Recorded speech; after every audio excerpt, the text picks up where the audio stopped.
उदयपुर, राजस्थान। सुबह का वक्त, सिसोदिया पैलेस। शिवम के चिल्लाने की आवाज सुन रिदम ने लाचारी से अपनी आंखें बंद कर ली। धानी उसे देखते हुए बोली, कौन है ऊपर? रिदम धीरे से बोली, आपका भाई। बोलते हुए उसने अपनी आंखें खोलकर धानी को देखा। धानी कुछ पल रुक कर बोली, क्या करती हो रिदम? सुबह सुबह इन दोनों की लड़ाई देखनी पड़ेगी अब, और ये आया कब? रिदम गुस्से में बोली, आपका भाई ये भाभी बंदरों की तरह उछलते उछलते आ गया कहीं से भी। मुझे नहीं पता, मैंने पूछा ही नहीं कि कहाँ से आया, पर मुझे लगता है खिड़की से आया है, क्योंकि सामने से तो आया नहीं है। धानी कुछ बोलती कि तभी ऊपर से कुछ गिरने की आवाज आई। रिदम और धानी ने कुछ पल एक दूसरे को देखा और फिर वो दोनों तुरंत ऊपर चली गई। बेडरूम के पास पहुंचते ही रिदम ने सामने देखा। इस वक्त शिवम और मिरांश एक दूसरे के सामने खड़े थे और वही कॉफी टेबल गिर पड़ा था और उसका कांच पूरी तरीके से टूट चुका था। रिदम एकदम से चिल्ला कर बोली, ये मेरा बेडरूम है, कोई रेसलिंग एरिया नहीं है जो यहाँ पर ये हरकतें हो रही है। ये सुनते ही उन दोनों की नज़रें रिदम की तरफ चली गई, जो कि गुस्से में कॉफी टेबल को देख रही थी। शिवम कुछ बोल पाता कि तभी रिदम चिल्ला कर बोली, अगर लड़ने का इतना ही शौक है ना, तो पूरा सिसोदिया पैलेस से बाहर का पूरा गार्डन एरिया, पूरा का पूरा उदयपुर है। लड़ना है लड़ो, जो करना है करो। मेरा बेडरूम क्यों यूज किया इसके लिए? मेरे बेडरूम की क्या हालत कर दी? शिवम उसकी तरफ बढ़ते हुए बोला, रिलैक्स बेबी, दूसरा आ जाएगा।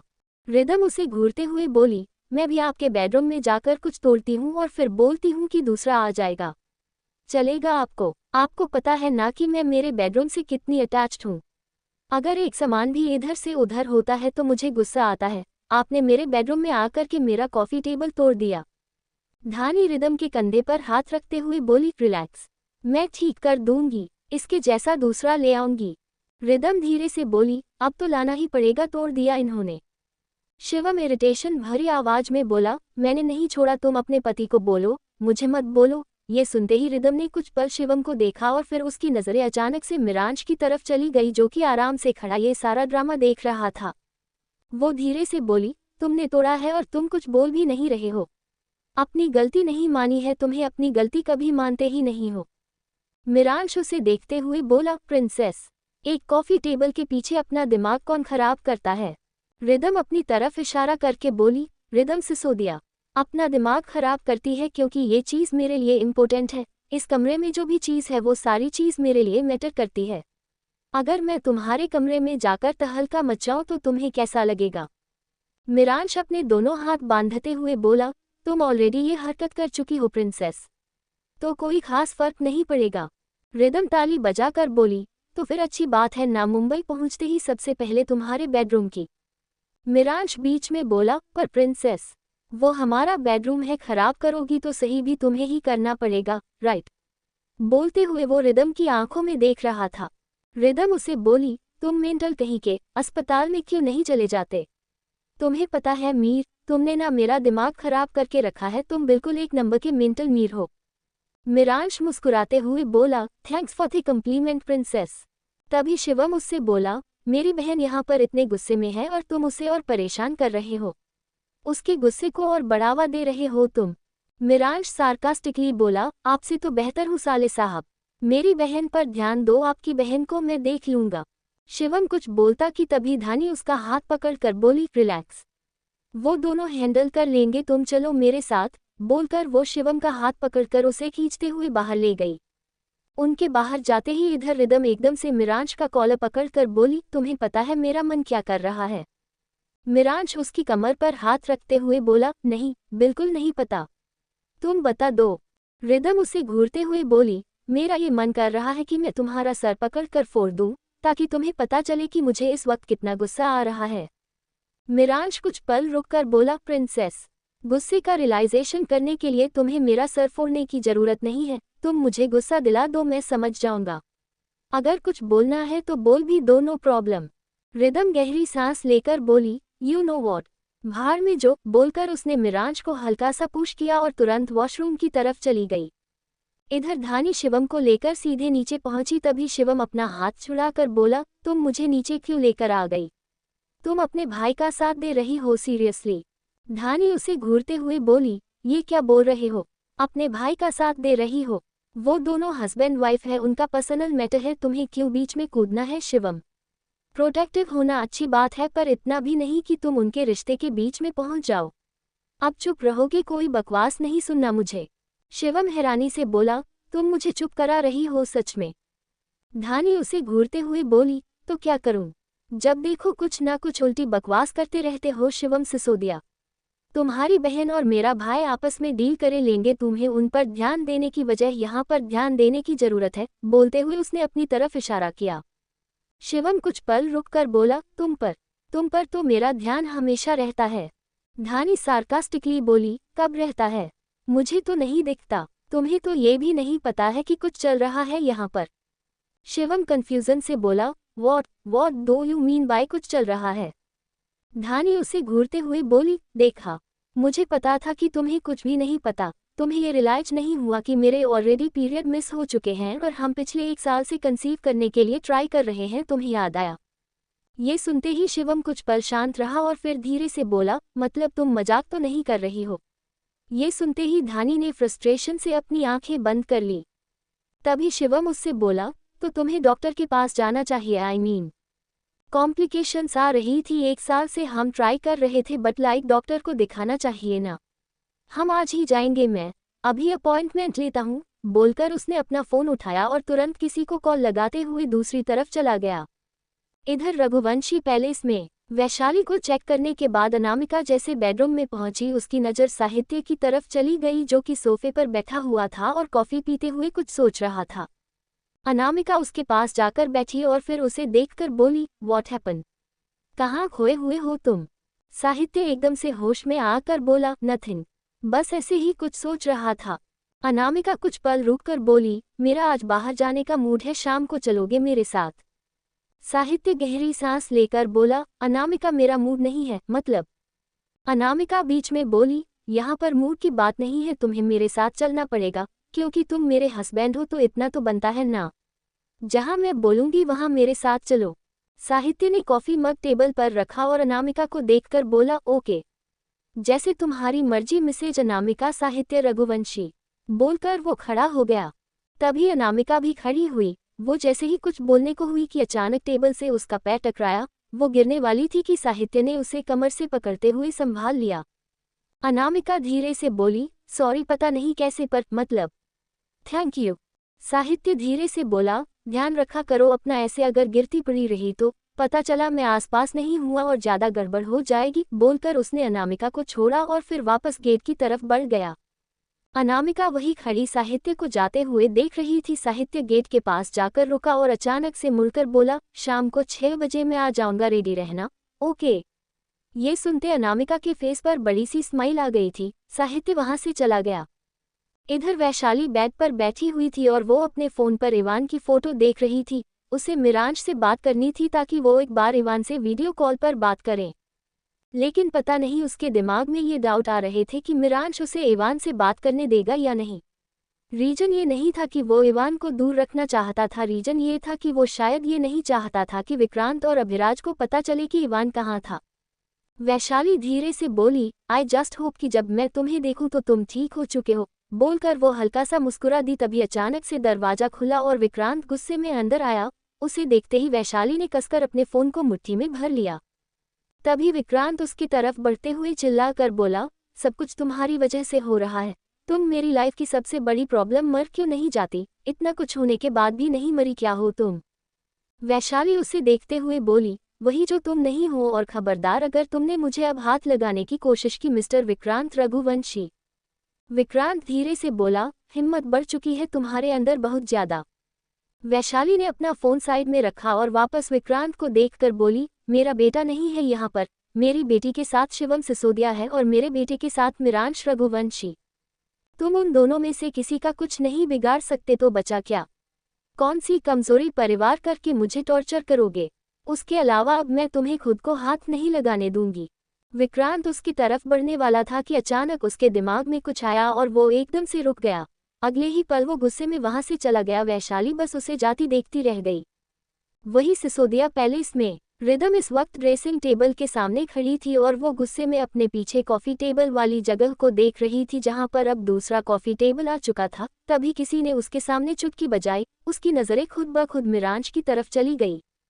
रिदम उसे घूरते हुए बोली, तुम्हारी वजह से मेरा कॉफी टेबल चेंज हो गया, कंग्रेचुलेशंस। मिरांश एक नज़र उसे टेबल को देखकर बोला, अच्छी बातें है प्रिंसेस, पुरानी चीज चेंज करनी चाहिए। रिदम उसे घूरते हुए बोली, शादी को 3-4 साल हो जाएंगे, तब तुम ये बोल देना कि मुझे पत्नी चेंज करनी है। मैं बोर हो गया तो। वो अभी बोल ही थी कि तभी मिरांश ने उसे कमर से पकड़कर एकदम से अपने पास खींच लिया। रिदम ने उसके कॉलर को अपने मुट्ठी में भरा और उसे गुस्से में घूरने लगी। मिरांश उसकी आंखों में देखते हुए बोला, प्रिंसेस, तुम्हें चेंज करने का इरादा नहीं है मेरा, चीज़ों को खुद से कंपेयर करना बंद कर दो। तुम कोई चीज़ नहीं हो। और एक बात, अगर दूर जाने की बात आई तो कोशिश तो तुम करोगी, लेकिन पकड़कर तुम्हें मैं रखूंगा। मैं कहीं नहीं जाने वाला और तुम्हें जाने भी नहीं दूंगा। जैसा कि कल तुमने कहा कि तुम मेरे साथ सफोकेटेड फील कर रही हो, तो करती रहो, जाने तो मैं तुम्हें फिर भी नहीं दूंगा। रिदम धीरे से बोली, एग्जैक्टली। तुम्हें दूसरों से फर्क नहीं पड़ता तो ऑफ कोर्स क्यों फर्क पड़ेगा कि मैं सफोकेटेड फील कर रही हूँ या क्या फील कर रही हूँ। तुम अपनी खुशी में खुश रहो, सिर्फ और सिर्फ मुझे ट्रॉफी बनाकर अपने पास।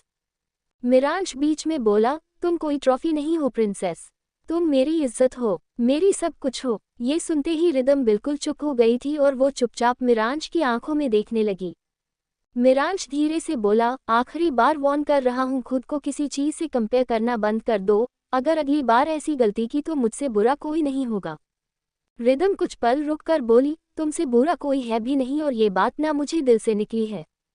मिरांश उसके सर से अपना सर जोड़ते हुए बोला, गुड रियलाइजेशन प्रिंसेस, हम आज यहाँ से निकलने वाले हैं तो खुद को प्रिपेयर कर लो। रिदम झट से बोली, मुझे नहीं जाना, मुझे एटलीस्ट एक हफ्ते तक यहाँ पर रुकना है प्लीज। मुझे कुछ दिनों के लिए अकेला छोड़ दो प्लीज। मिरांश ने कुछ पल रिदम के चेहरे की तरफ देखा जिस पर लाचारी साफ नजर आ रही थी और अगली पल वो उसे छोड़कर 2 कदम पीछे हट गया। रिदम ने तुरंत अपनी नजरें दूसरी तरफ कर ली। मिरांश अपने दोनों हाथ पॉकेट में डालकर बोला, वादा करता हूँ प्रिंसेस, जिस तरीके से तुमने मुझसे दूर रहने की बात की है, आई प्रॉमिस, तुम खुद भागते हुए मिरांश रघुवंशी के पास आओगी, याद रखना भूलना मत। बोलकर वो तुरंत वहां से निकल गया। उसके जाते ही रिदम ने एक बार गेट की तरफ देखा और फिर खुद से बोली, रिलैक्स, कुछ नहीं करेगा ये। बोलकर वो बेड पर बैठ गई। इधर मिरांश सिसोदिया पैलेस से निकल चुका था, वहीं शिवम धानी को लेकर हॉस्पिटल ऑलरेडी जा चुका था और जाने से पहले उसने रिदम को बता दिया था। मिरांश तुरंत अपनी गाड़ी पर ड्राइविंग सीट पर बैठा और उसने सीधे गौतम को कॉल लगा दिया। कॉल पिक होते ही वो बोला, मैं मुंबई वापस आ रहा हूँ गौतम, और अब किसी चीज में बिना देरी किए मुझे जल्द से जल्द बताओ कि आखिर प्रिंसेस तक उस रात की फुटेज लेकर कौन आया। याद रखना गौतम जैन, जिसका भी नाम सामने आएगा उसे मिरांश रघुवंशी से कोई नहीं बचाने वाला, तो फिर नाम सोच समझकर सामने लाना। बोलकर उसने कॉल कट कर दिया। उदयपुर, राजस्थान, रात का वक्त, सिसोदिया पैलेस। रिदम इस वक्त बेड पर लेटी हुई करवटें ले रही थी।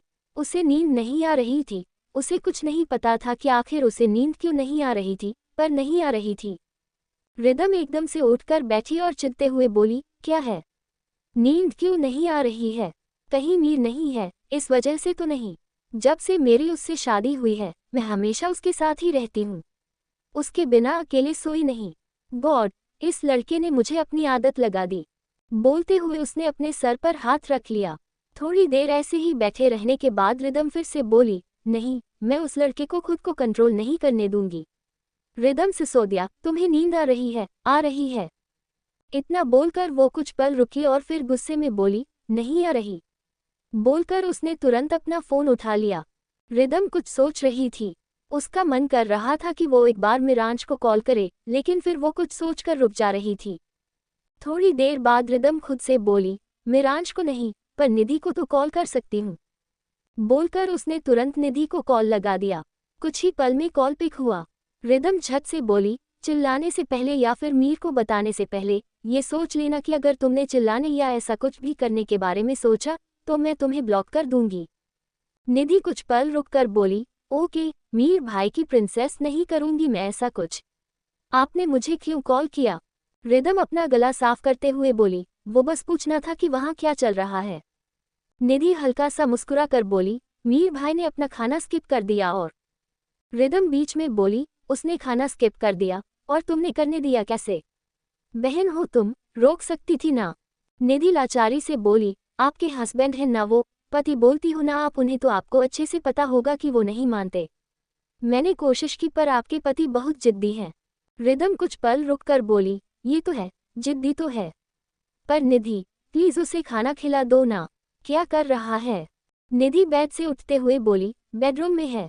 पता नहीं, शायद अब तक सो चुके होंगे। ये सुनते ही रिदम ने तुरंत टाइम चेक किया, 12:30 बज रहे थे। इस वक्त वो कुछ सोचते हुए बोली, एक काम करो, रूम में जाओ और जाकर के नाइट स्टैंड पर थोड़ी बहुत खाने की चीज रख देना। 2 बनाना रख दो, 1 मफिन का पैकेट रख देना, उसके लिए उतना भी काफी होगा। मुझे पता है वो आधी रात को उठेगा।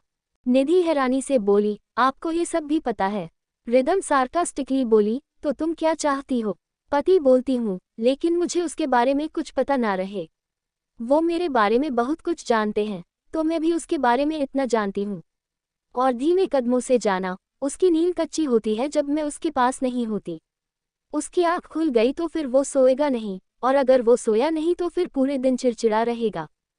रिदम की बातें सुनते हुए निधि के होठों पर एक हल्की सी मुस्कान आ गई थी। यही तो था रिश्ता। नाराजगी थी जो निधि को नहीं पता थी, पर उसे साफ नजर आ रहा था। उन दोनों का एक दूसरे के लिए केयर। सोने से पहले मिरांश ने भी निधि से पूछा था कि एक बार वो रिदम से पूछ ले कि उसने खाना खाया या नहीं, और यहाँ पर रिदम भी वही कर रही थी। निधि एक ट्रे लेकर के सीधे ऊपर गई। उसने अपने कान पर फोन लगाया हुआ था। बेडरूम के पास पहुंचते ही वो धीरे से बोली, मैं अंदर जा रही हूँ, आप चुप रहना। रिदम गहरी सांस लेकर बोली, ओके। निधि धीमे कदमों से अंदर गई। उसने नाइट स्टैंड पर वो ट्रे रख दिया और मिरांश की तरफ देखा, जो कि पेट के बल सो रहा था। उसके पास एक डायरी रखी हुई थी, वहीं साथ में उसकी पेन भी पड़ी हुई थी। निधि धीरे से बोली, ये जैसे सो रहे हैं, कोई प्रॉब्लम ना हो जाए। रिदम कुछ पल रुककर बोली, कैसे सो रहा है? वीडियो कॉल करो और मुझे दिखाओ। बोलकर उसने जल्दी से निधि को वीडियो कॉल कर दी। निधि ने कॉल पिक किया और फिर कैमरा मिरांश की तरफ कर दिया। मिरांश को देखते ही रिदम ने अपने सर पर हाथ रख लिया और वो गुस्से में बोली, ये लड़का कभी ढंग से सो सकता है क्या? जब मैं इसके साथ सोती हूँ तभी ये सही से सोएगा, ऐसे उल्टा पुल्टा होकर सोने को क्या मतलब है? निधि बिना कुछ बोले चुपचाप कभी रिदम को देखकर तो कभी मिरांश को। रिदम ने अपनी तरफ से म्यूट किया हुआ था। वो कोई चांस नहीं ले सकती थी कि गलती से भी मिरांश की आंख खुल जाए, और अगर मिरांश को पता चला कि रिदम ये हरकत कर रही है तो वो उसे बहुत बुरी तरह से चिढ़ाता। रिदम ने वीडियो कॉल पर ही निधि को मैसेज किया। निधि ने जैसे ही मैसेज चेक किया, उसमें लिखा था कि उसके सर के नीचे एक तकिया रखो, ब्लैंकेट से अच्छे से ढको उसे और डायरी और पेन साइड करो।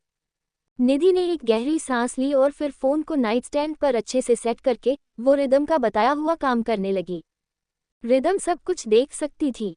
निधि ने मिरांश के सर के नीचे तकिया लगा दिया था, तभी मिरांश ने नींद में प्रिंसेस कहा। उसकी ये बात निधि ने सुन ली थी, पर रिदम के कानों तक ये बात नहीं पहुंची थी। निधि अपना फोन उठाकर मिरांश के पास लेकर गई और फिर वो रिदम को देखने लगी। रिदम ने फिर से उसे मैसेज किया जिसमें लिखा था कि अब बहुत हो गया, उसे छोड़ दो, अगर और छेड़छाड़ की तो उसकी आंख खुल जाएगी। ये मैसेज पढ़ने के बाद निधि जाने के लिए मुड़ी, तभी मिरांश ने फिर से प्रिंसेस कहा और उसने रिदम का पिलो जो वो हमेशा यूज करती थी उसे अपने करीब खींच लिया। वहीं इस बार मिरांश की आवाज थोड़ी तेज थी, जो कि रिदम ने भी सुन ली थी। रिदम ने तुरंत फोन काट दिया और अपने सीने पर हाथ रखकर वो गहरी सांस लेने लगी। थोड़ी देर बाद वो खुद से बोली, क्या करूं मैं भी मजबूर हूं, तुम नहीं समझ रहे हो मीर, पर मैं मजबूर हूं, बहुत मजबूर हूं। जब भी जाकर बंद करती हूं, सोचने समझने की कोशिश करती हूं, तो बार बार वो फुटेज मेरी आंखों के सामने घूम जाता है, चाहकर भी नहीं निकल पा रही दिमाग से। तो मेरी क्या गलती है? बोलकर वो वहीं बेड पर लेट गई। उसने अपने फोन में मिरांश की एक फोटो निकाली जो कि एक अवार्ड फंक्शन की थी। रिदम उस तस्वीर को देखते हुए बोली, हर बार रिश्ता खोखला नहीं होता, कभी कभी गलतियां ऐसी हो जाती हैं कि वो खत्म कर देती हैं।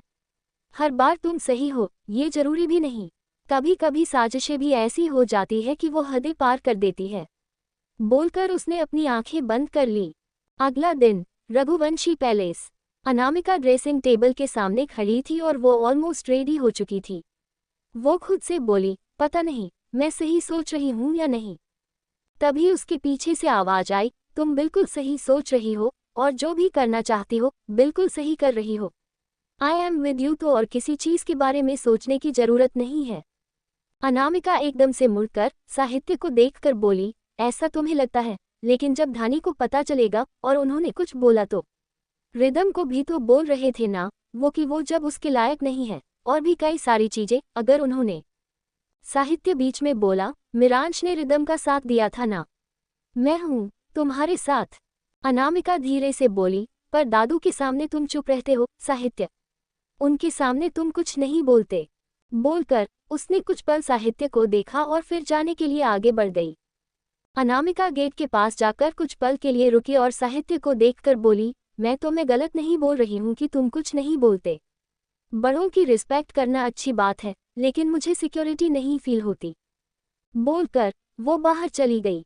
उसके जाते ही साहित्य ने कुछ पल खुद को मिरर में देखा और धीरे से बोला, सबको खुश करने की कोशिश करता हूँ, लेकिन कहीं ना कहीं कोई कमी रह जाती है। लेकिन अब नहीं, भाड़ में जाए पूरी दुनिया, भाड़ में जाए सब कुछ। मैंने किसी को खुश करने का ठेका नहीं ले रखा। अनामिका जैसे ही नीचे पहुंची, उसकी नज़र सीधे अभिराज और विक्रांत पर चली गई, जो कि हाल में बैठे और कुछ डिस्कशन कर रहे थे। अनामिका अभिराज को देखकर बोली, गुड मॉर्निंग दादू। अभिराज की नज़र एकदम से अनामिका की तरफ चली गई, जिसने अपना एक ऑफिस बैग लिया हुआ था और वो ऑफिस अटायर में रेडी थी। अभिराज कुछ पल रुककर बोल, कहाँ जा रही हो तुम? अनामिका गहरी सांस लेकर बोली, दादू आपको पता है ना कि शादी से पहले मैं काम करती थी। आई एम इंडिपेंडेंट गर्ल, और अब मेरा हॉलिडे पीरियड खत्म हो चुका है, तो मैं वापस से रिजॉइन कर रही हूँ। अभिराज एकदम से खड़े होकर बोले, अनामिका अगर तुम्हें काम करना है तो करो, लेकिन रघुवंशी इंडस्ट्रीज में। उसके अलावा तुम कहीं और काम नहीं करोगी।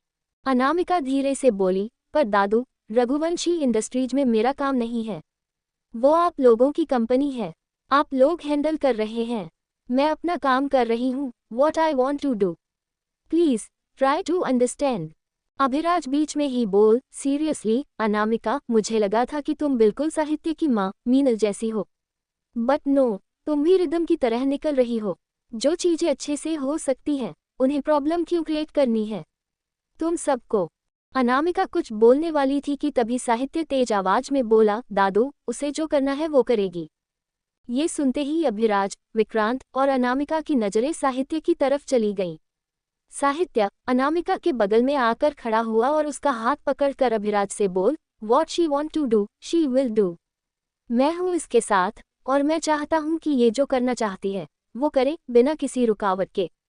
अभिराज सार्कास्टिकली बोले, मान गए साहित्य, सब तो मुझे डिसअपॉइंट करते हैं, पर तुमने भी यही सब करना शुरू कर दिया। बोलते हुए अभिराज की आवाज में तकलीफ साफ नजर आ रही थी। ऐसा लग रहा था मानो उन्हें साहित्य की बातों से सच में बहुत ज्यादा फर्क पड़ रहा था।